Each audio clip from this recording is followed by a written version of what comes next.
Traders, I'm resuming the video because I just took a second entry short of the EMA. Alright traders, we got the scalp, so I'm gonna place my stop loss to break even. And this is my third trade for the day. This is a nice second entry short of the EMA because if I'm gonna zoom out, we have a very strong downtrend working lower.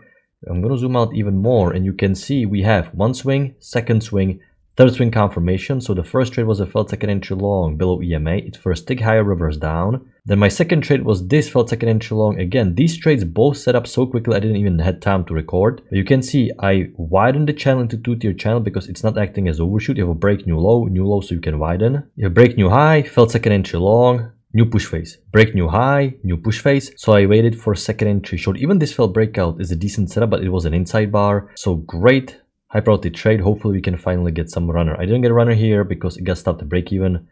So hopefully we can get some runner here. But this was really spectacular day so far. Even yesterday we had very nice bullish uptrend. And it just goes to show that you cannot really give up. A lot of traders, they give up way too quickly. They're doing this only for a few months and they expect results quickly. Trading is a skill like anything else. It takes time to learn, just like learning a foreign language or becoming a lawyer or doctor. It's a skill. You need time to see market go through all of these phases, and sometimes the market is choppy like we had end of January, and now last 2 days were really phenomenal, fairly easy to find trades. So great price action so far, and you cannot really give up. You have to think about how bad you want it. A lot of retail traders, they give up really way too quickly. They change strategies and wondering why they cannot get anywhere. But I promise you, if you stick with this long enough, if you dedicate your time and study this diligently, study your trading patterns and your mental patterns, you will eventually make it. Slowly but surely, your win rate will keep increasing and keep increasing.